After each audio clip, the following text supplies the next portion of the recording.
Hello दोस्तों, स्वागत है आपका स्काई रॉकेट स्टडी क्लासेस में।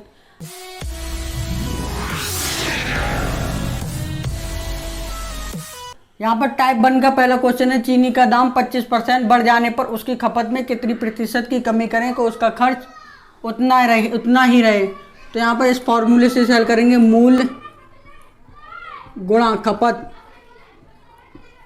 बराबर खर्च। अब 25% बराबर 25/100, चूँकि प्रतिशत के सिंबल के बराबर 1/100 होता है, तो यहाँ पर 25/100। अब मूल हो जाएगा, पहले आरंभिक मूल माना हमने 100 था, पहले आरंभिक मूल नीचे लिखेंगे, आरंभिक मूल, और 25% बढ़ गया तो 100 पहले था, और प्लस 25%, तो 25% का 25 हो गया, तो यहाँ पर ये हो गया 125/100। तो 25 जो है वो वर्तमान मूल है, वर्तमान, और जो नीचे है वो है आरंभिक मूल, पहले जो था। अब चूंकि खर्च उसका उतना ही रहे, कहाँ है, तो यहाँ पर खर्च को हम कांस्टेंट मान लेते हैं, क्योंकि पहले भी खर्च उतना ही था और अब भी खर्च हमें उतना ही रखना है जितना पहले था। मूल में चाहे कितने प्रतिशत की वृद्धि हो या कमी हो, तो खर्च को हम कांस्टेंट मान लेते हैं। अब यहाँ पर मूल्य का व्युत्क्रमानुपाती हो जाएगा खपत, या खपत का व्युत्क्रमानुपाती हो जाएगा मूल्य। अब यहाँ पर जो प्राइस है उसको लिखेंगे, आरंभिक मूल पहले लिखेंगे, आरंभिक मूल और वर्तमान मूल। तो आरंभिक मूल पहले था 100, अब है 125। तो यहाँ पर 25 चौका 100, 25 पंजे 125, तो यहाँ पर हो जाएगा 4:5। अब यहाँ पर 4:5 हो जाएगा, तो अब खपत क्या होगी, खपत इसका उल्टा होगी। वर्तमान मूल 5 है तो ये आरंभिक खपत होगी, तो 5:4 हो जाएगा उल्टा। पहले थी खपत 5, अब है 4, तो यहाँ पर खपत 1 कम हो रही है पहले, अब पहले से तुलना की है तो 1/5 हो जाएगा यहाँ पर। अब 1/5 का प्रतिशत निकालेंगे तो हो जाएगा 20%। अब इसको हम ट्रिक से हल करेंगे। यहाँ पर 25% का फ्रैक्शन में मान होता है 1/4। अब ये है आरंभिक मूल। अब यहाँ पर हमने 4 को आरंभिक मूल माना, P 4 तो आरंभिक मूल है। अब वर्तमान मूल क्या है, तो 25% की वृद्धि हुई है, जो कि एक 25% है 4 का, तो यहाँ पर 4 और 1 5 हो जाएगा, 5/4। अब यहाँ पर मूल हो जाएगा, मूल आरंभिक मूल 4:5 वर्तमान मूल ये। अब खपत, आरंभिक खपत, क्योंकि ये हो जाएगा उल्टा, तो आरंभिक खपत हो जाएगी 5 और वर्तमान खपत है 4। पहले थी 5 खपत, अब है 4, तो यहाँ पर 1 कम हो गया, तो पहले से कितना प्रतिशत कम हुआ, तो 1/5, क्योंकि जिससे तुलना की है उसे हमने नीचे लिखने हैं, तो यहाँ पर 1/5 हो जाएगा। अब 1/5 का होता है फिर प्रतिशत में मान 20%, तो 20% कमी करनी पड़ेगी खपत में, जिससे हमारा खर्च उतना ही रहे। मतलब 25% जो दाम है वो बढ़ा, तो हमें खपत में 20% कमी करनी पड़ेगी उसमें, तो खर्च उतना ही रहेगा हमारा। अब इसकी यहाँ पर ट्रिक है कि 25% वृद्धि हुई है, तो यहाँ पर जो 1 है वह 4 में जुड़ जाएगा, 1/5 हो जाएगा। अब 1/5 होता है 20%, क्योंकि यहाँ पर वृद्धि हुई है, अब ये है कमी, तो ये खपत में कमी हो जाएगी, 20% की खपत में कमी हो जाएगी। जो ये ऊपर है 1, वही यहाँ पर लिखा जाएगा, और जो प्लस जुड़ जाएगा यहाँ पर, तो जोड़ के यहाँ पर लिख दें 20% खपत में कमी होगी। अब हमने ये बेसिक समझ लिया है, तो हम अब हर क्वेश्चन को इस प्रकार से हल करेंगे। अब इसी क्वेश्चन को हम इस प्रकार करें कि चीनी का दाम 25% कम हो जाने पर कम हो जाने पर उसकी खपत में कितने प्रतिशत की वृद्धि करे कि उसका खर्च उतना ही रहे। तो यहाँ पर है 25%। अब क्या हुआ है कि कमी हुई है। अब 25% का होता है 1/4। 1/4 तो हम क्या करेंगे, जो यहाँ पर 1 है उसको 4 में से कम कर देंगे, माइनस कर देंगे, तो यहाँ पर हो जाएगा 1/3। इसको तो ठीक वैसा ही लिख लेंगे, और जो माइनस करेंगे, माइनस करने पर 3 आया तो 1/3 लिख लेंगे। अब 1/3 का प्रतिशत में मान होता है 33 सही 1/3%, जो कि खपत में हमें वृद्धि करना पड़ेगी। क्योंकि दाम में कमी आई है तो हमें जो खपत है 7 भी कह सकते हैं, ऐसे 7, तो जो खपत है 7 में वृद्धि करनी पड़ेगी, जिससे हमारा खर्च उतना ही रहेगा जितना पहले था। क्वेश्चन नंबर 2 हमारा यहाँ पर, सब्जी के सेवन में 20% की वृद्धि हो जाती है तो उसके मूल्य में कितने प्रतिशत की कमी करें कि खर्च पहले जितना ही रहे।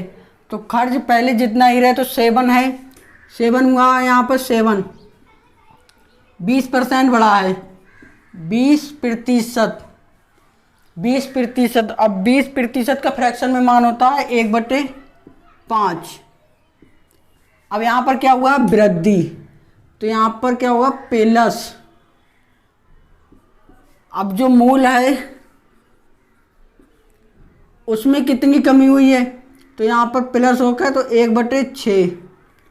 यहाँ पर ये हुई है 20% की वृद्धि, तो इसलिए ये प्लस हुआ है।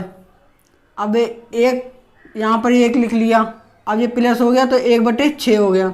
अब 1/6 का प्रतिशत में मान होता है 16 सही 2/3%। अब ये वृद्धि हुई है और हमें खर्च को समान रखना है, जैसे पहले जितना था उतना ही रखना है, तो हमें यहाँ पर ये कमी करनी पड़ेगी। तो मूल में हमें 16 सही 2/3% की कमी करना पड़ेगी।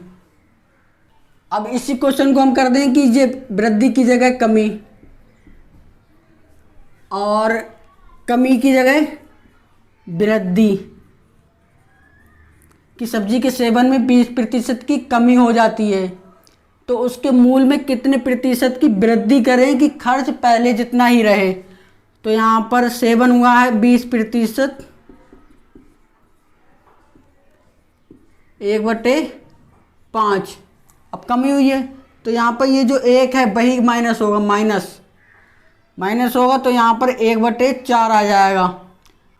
अब मूल में प्रतिशत वृद्धि, जो वृद्धि करना होगी हमें, यहाँ पर ये हुई है कमी, तो मूल में जो प्रतिशत वृद्धि करना होगी वो 1/4। 1/4 का प्रतिशत में मान होता है 25%, तो मूल में हमें 25% वृद्धि करना पड़ेगी, जिससे हमारा खर्च पहले ही जितना आएगा।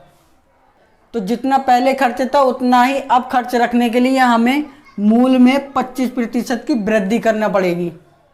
क्वेश्चन नंबर 3 है हमारा यहाँ पर, चावल के मूल में 9 सही 1/11% की कमी हो जाती है तो इसके खपत सेवन में कितने प्रतिशत की वृद्धि की जाए कि उसके खर्च पर कोई प्रभाव ना पड़े। 9 सही 1/11% की मूल में कमी की गई है। अब कमी की गई है तो ये 9 सही 1/11 का प्रतिशत मान होता है 1/11। कमी की गई है तो 11 में से 1 जो है वो माइनस हो जाएगा, तो बचेगा क्या, 1/10। अब 1/10 जो कि होगा खपत में जितने प्रतिशत की वृद्धि करना पड़ेगी खर्च को उतना ही रखने के लिए जितना पहले था, तो 1/10 का होगा 10% की वृद्धि। तो चावल के मूल में 9 से 1/11% की कमी हो जाती है तो इसके खपत सेवन में 10% की वृद्धि की जाए तो उसके खर्च पर कोई प्रभाव नहीं पड़ेगा। और यहाँ पर होता वृद्धि, तो यहाँ पर ये 1 जुड़ जाता तो 1/12 हो जाता है। यहाँ पर हमारा क्वेश्चन नंबर 4 है, एक सिनेमा हॉल के टिकट के मूल्य में 11 सही 1/9% की वृद्धि हो जाती है, लेकिन फिर भी सिनेमा हॉल के मालिक की आय वही रहती है जो पहले थी, तो टिकट बिक्री कितने प्रतिशत कम हो गई है। अब यहाँ पर मूल और टिकट बिक्री के बारे में बताया तो यहाँ पर खपत की जगह क्या लिख लेंगे, बिक्री, टिकट बिक्री, और खर्च की जगह इनकम, आय। अब यहाँ पर खपत की जगह बिक्री बिक्री कर लें कि बिक्री टिकट की बिक्री कितनी कम हो गई बिक्री। अब ये भी बिक्री 100 रुपये प्रति टिकट का मूल्य है और 100 टिकट बिक गए, बिक्री हो गई उनकी, तो यहाँ पर 10,000 उसकी इनकम हो जाएगी मालिक की। अब यहाँ पर मूल में 11 सही 1/9% की वृद्धि हो रही है, वृद्धि। तो यहाँ पर 1/9, 11 सही 1/9 का फ्रैक्शन में मान होता है 1/9। अब यहाँ पर ये मूल में वृद्धि हो रही है तो 9 में +1 हो जाएगा क्योंकि वृद्धि हो रही है, तो यहाँ पर हो जाएगा 1/10। अब बिक्री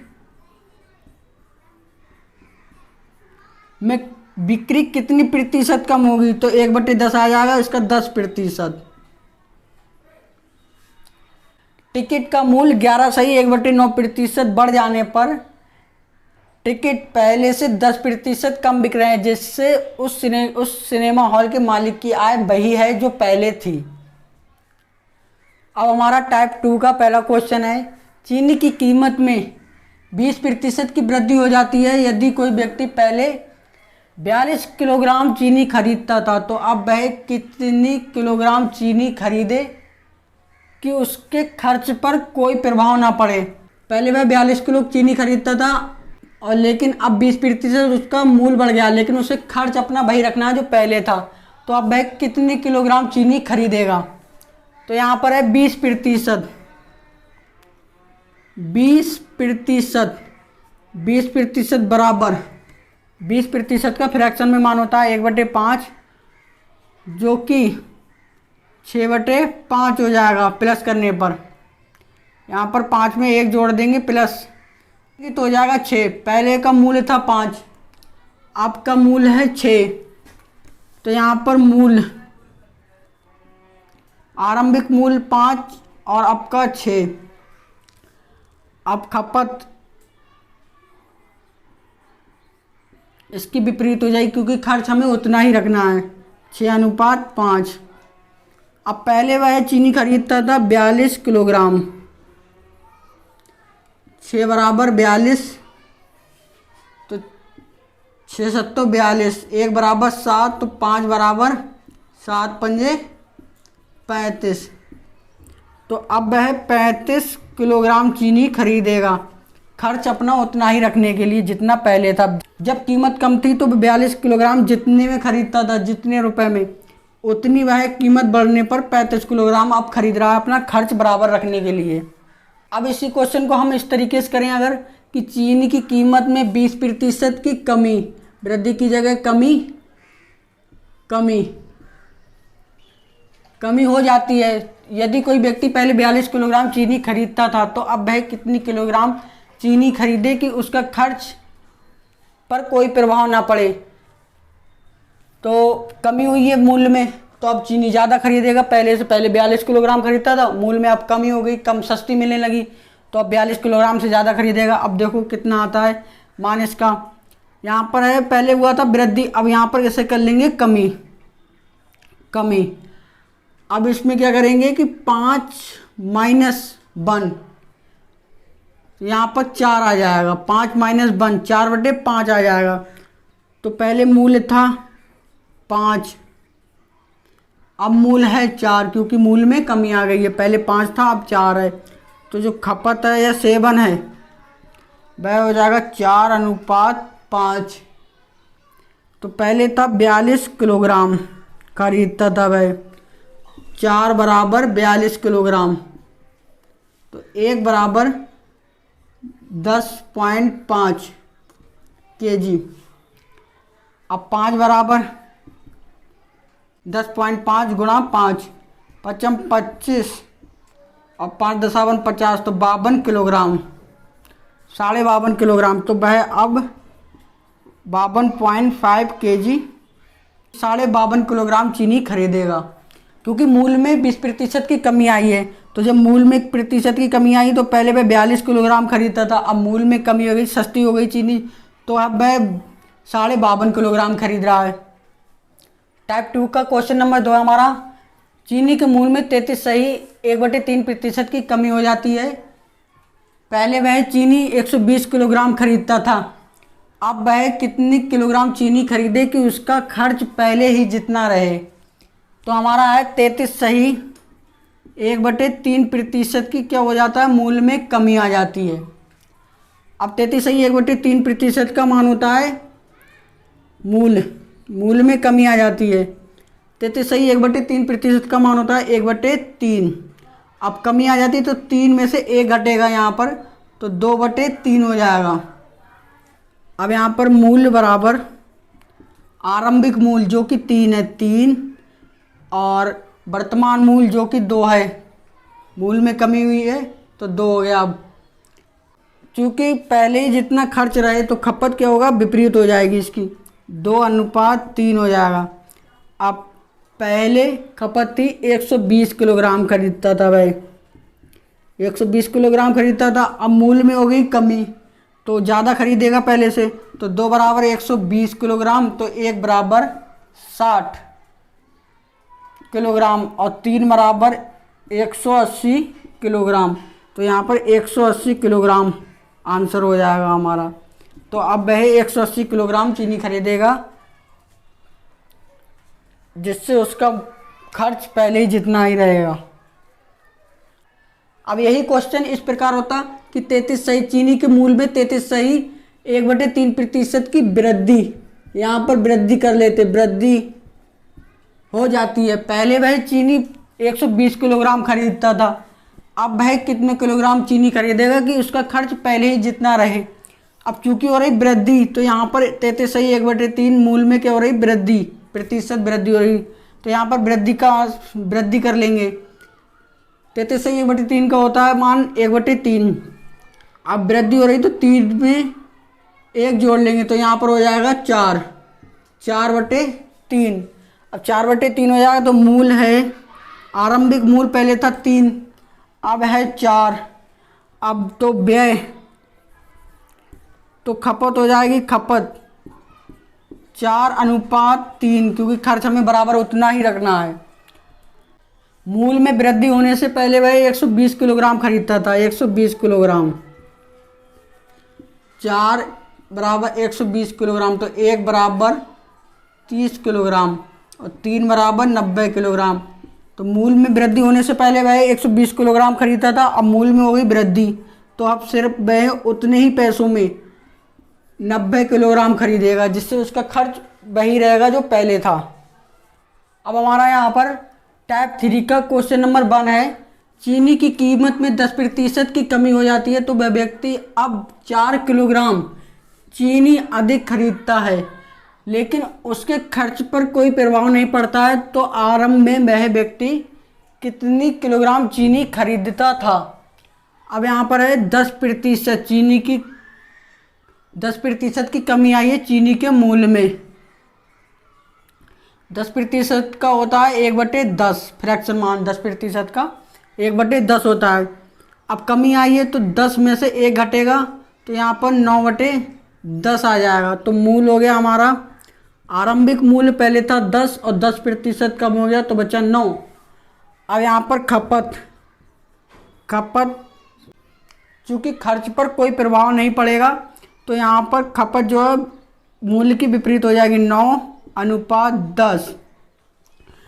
पहले थी खपत 9, अब है 10, तो यहाँ पर 1 बढ़ी है खपत जो कि 4 किलोग्राम है।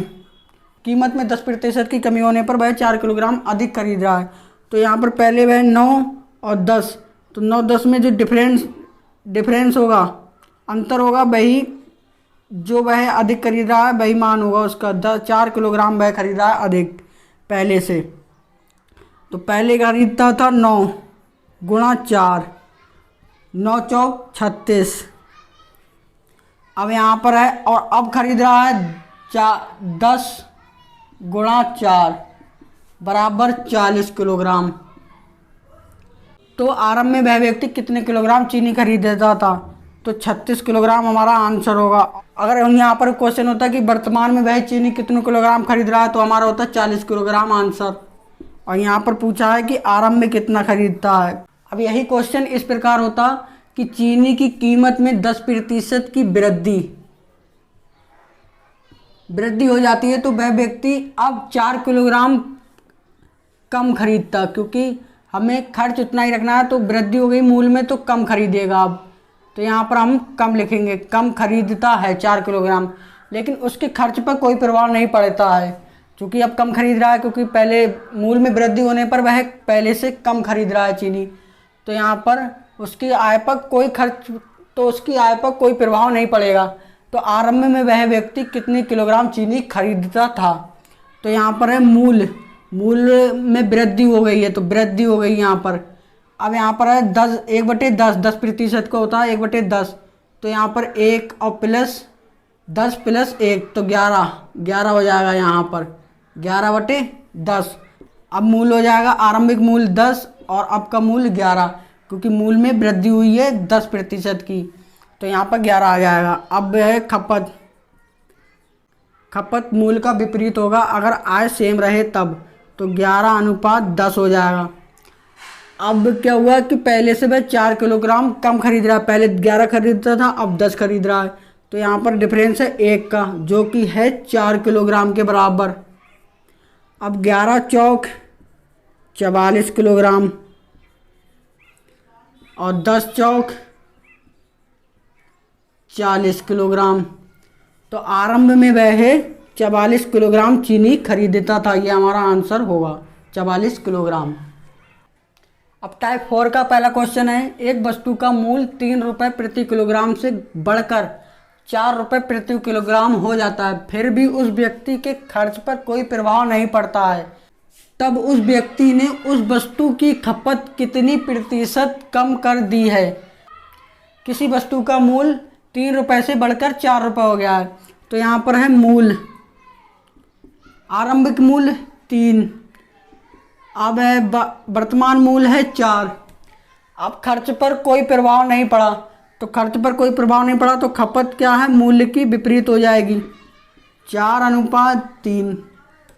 अब पहले थी खपत 4, अब है 3, तो इसमें डिफरेंस कितना है 1। अब यहाँ पर खपत पूछा है कि कितनी प्रतिशत खपत कम कर दी है, क्योंकि पहले थी 4 खपत अब है 3, तो 3 है कम 4 से, तो खपत कम करिए कितनी 1। अब कितने में से 4 में से, 4 से तुलना की है कि 4 में से 1 खपत कम कर दी है तो 3 बची है। तो यहाँ पर 1/4 का प्रतिशत में मान होता है 25%, तो उस व्यक्ति ने अपनी खपत 25% कम कर दी है मूल बढ़ने पर। यहाँ पर ये 25% आंसर होगा। अब यहाँ पर यही क्वेश्चन इस प्रकार होता कि एक वस्तु का मूल 5 रुपये प्रति किलोग्राम से कम होकर, उसमें बढ़ रहा था मूल, अब इसमें है कम होकर कि 5 रुपये से 4 रुपये कम हो गया। तो मूल क्या है, पहले था 5, आरंभिक मूल 5 था, अब हो गया है 4। तो खपत, क्योंकि फिर भी उस व्यक्ति के खर्च पर कोई प्रभाव नहीं पड़ा, तो खपत क्या होगी, विपरीत, क्योंकि खर्च पर कोई प्रभाव, खर्च वही रहा सेम, तब उस व्यक्ति ने उस वस्तु की खपत कितनी प्रतिशत बढ़ा दी है, पहले कम कर दी थी अब बढ़ा दी है। तो यहाँ पर खपत होगी 4:5, पहले खपत थी 4 अब है 5। अब यहाँ पर खपत 4 से बढ़कर 5 हो गई है, तो किससे तुलना, पहले थी 4 से बढ़कर 5 हो गई, तो कितनी बढ़ी है 1। अब किससे बढ़ी है, तो 4 से, तो 4 से तुलना की गई तो 1/4 हो जाएगा। अब यहाँ पर 1/4 का होता है 25%। अब चूंकि यहाँ पर 4 से 5 हुई तो खपत बढ़ी है, तो यहाँ पर है 25%, तो उस व्यक्ति ने 25% अपनी खपत बढ़ा दी है मूल्य कम होने पर, जिससे उसका खर्च वही रहे जो पहले था। अब हमारा यहाँ पर टाइप 5 का क्वेश्चन नंबर 1 है, चावल के मूल्य में 30% की कमी हो जाती है, तो एक व्यक्ति 420 रुपये में 6 किलोग्राम चावल अधिक खरीदता है। तो यहाँ पर पहला क्वेश्चन है चावल की पुरानी और नई मात्रा बताइए, और दूसरा क्वेश्चन है चावल का पुराना और नया मूल्य बताइए। अब यहाँ पर मूल्य में कमी हुई 30% की, 30%, और 30% का मान होता है यहाँ पर फ्रैक्शन में 3/10, मूल्य में कमी हुई है 3/10, तो 10 में से 3 घटाएंगे तो यहाँ पर आ जाएगा 7/10 मूल्य। अब मूल्य का अनुपात हो जाएगा 7, आरंभिक मूल्य था 10, अब 30% की कमी हो गई है तो मूल हो गया अब 7। अब खपत जो कि व्युत्क्रमानुपाती है तो उल्टी हो जाएगी खपत, क्योंकि खर्च हमें वही रहेगा। क्योंकि यहाँ पर है एक व्यक्ति 420 रुपये में 6 किलोग्राम चावल अधिक खरीदता है, तो पहले भी वह 420 के खरीदता था और अब भी खरीदता है, लेकिन अब क्या है कि 600 ग्राम वह अधिक खरीद रहा है, अधिक मिल रहा है उसे 420 में। तो मूल हमारा क्या है, सेम 420 दोनों जगह है। अब खपत क्या है, मूल्य की व्युत्क्रमानुपाती, तो यहाँ पर हो जाएगा 7:10। पहले थी खपत 7, अब है 10। अब 420 रुपये पहले जितना खरीदता तो उससे अब 6 किलोग्राम अधिक खरीद रहा है, तो यहाँ पर है डिफरेंस 3 का और यहाँ पर है 6 किलोग्राम। तो 3 बराबर 6 किलोग्राम, तो 1 बराबर 3 किलोग्राम, 1 बराबर 2 किलोग्राम, तो 1 बराबर 2 किलोग्राम, तो 7 बराबर 7 दूनी 14 किलोग्राम, 14 किलोग्राम, और 10 बराबर 10 दूनी 20, 20 किलोग्राम। तो यहाँ पर ये है 14 किलोग्राम और ये हो गया 20 किलोग्राम। अब चावल की पुरानी मात्रा थी 14 किलोग्राम, पहले वह 14 किलोग्राम खरीदता था, अब नई मात्रा है 20 किलोग्राम। अब मूल्य में 30% की कमी हो गई तो अब वह 20 किलोग्राम खरीद रहा है। 6 किलोग्राम इनमें डिफरेंस है, अब 6 किलोग्राम चूँकि अधिक खरीद रहा है। क्वेश्चन नंबर 2, चावल का पुराना और नया मूल्य बताइए। 420 रुपये में वह पहले 14 किलोग्राम खरीदता था और अब 20 किलोग्राम खरीदा है, तो पहले का मूल्य है 420/14 रुपये प्रति किलोग्राम, क्योंकि ये हो गया रुपये और ये है किलोग्राम, तो रुपये प्रति किलोग्राम, तो उसका मूल्य हो जाएगा कि चावल का पुराना और नया मूल्य ज्ञात कीजिए। ये है पुराना मूल्य। अब यहाँ पर होगा 14×3=42, तो यहाँ पर होगा 30, तो 30 रुपये प्रति किलोग्राम, जो कि है पुराना मूल्य चावल का। प्रति किलोग्राम 30 रुपये पुराना मूल्य। अब नया मूल्य न्यू प्राइस है 420/20, 0 अभी हो गया 21, तो 21 रुपये प्रति किलोग्राम। पहले मूल्य था चावल का 30 रुपये किलोग्राम, अब चूंकि 30% मूल्य में कमी आ गई तो अब हो गया चावल का मूल्य 21 रुपये प्रति किलोग्राम। अब हमारा क्वेश्चन नंबर 2 है, यहाँ पर चावल के मूल्य में 25% की वृद्धि हो जाती है तो एक व्यक्ति 600 रुपये में 10 किलोग्राम चावल कम खरीदता है। तो 600 रुपये में पहले वह जितने खरीदता था उससे अब मूल्य में वृद्धि हो गई है, इसलिए अब वह 10 किलोग्राम पहले से कम खरीद रहा है 600 रुपये में। तो चावल की पुरानी और नई मात्रा बताइए। और क्वेश्चन 2 है, चावल का पुराना और नया मूल्य बताइए। तो यहाँ पर है 25% की वृद्धि। 25% का मान होता है 1/4। अब यहाँ पर हो रही वृद्धि, तो यहाँ पर ये होगा 4 में 1 जुड़ जाएगा 5/4 हो जाएगा। वृद्धि हो रही तो प्लस हो जाएगा। अब यहाँ पर मूल्य, आरंभिक मूल्य था 4:5, क्योंकि मूल्य में वृद्धि हुई है तो 4 से 5 हो गया। अब खपत, क्योंकि दोनों जगह खर्च वही है 600 रुपये, खपत है 5:4। अब यहाँ पर कितना बढ़ गया, पहले खरीदता वह 5, अब खरीदता है 4, तो यहाँ पर 1 कम खरीद रहा है, तो 1 बराबर 10 किलोग्राम चावल वह पहले से कम खरीद रहा है 600 रुपये में। तो 1 बराबर 10, तो 5 बराबर 50 किलोग्राम और 4 बराबर 40 किलोग्राम। तो पहले का आंसर तो यही है कि पुरानी मात्रा है 50 किलोग्राम और नई मात्रा वह खरीदता है 40 किलोग्राम। अब यहाँ पर पूछा है कि चावल का पुराना और नया मूल्य बताइए। तो पहले वह 50 किलोग्राम खरीदता था 600 रुपये में, तो यहाँ पर 600/50, 600/50, 5 एकम 5, 5 दूनी 10, 12 रुपये प्रति किलोग्राम, क्योंकि 600 के रुपये और 50 का किलोग्राम, तो 12 रुपये प्रति किलोग्राम चावल का मूल्य था पहले। अब हो गई मूल्य में वृद्धि, तो मूल्य में वृद्धि हो गई तो 40 किलोग्राम अब खरीदता है 600 रुपये में, तो 600 रुपये बटे 40 किलोग्राम। अब ये हो गया 0 से 0 कैंसिल, 4 एकम 4 बचे 2, 4 पंजे 20। अब चावल के मूल्य में 25% वृद्धि होने पर उसका मूल्य 15 रुपये प्रति किलोग्राम हो गया है। पहला पुराना मूल्य था 12 रुपये प्रति किलोग्राम, मूल्य में वृद्धि होने पर वह हो गया 15 रुपये प्रति किलोग्राम।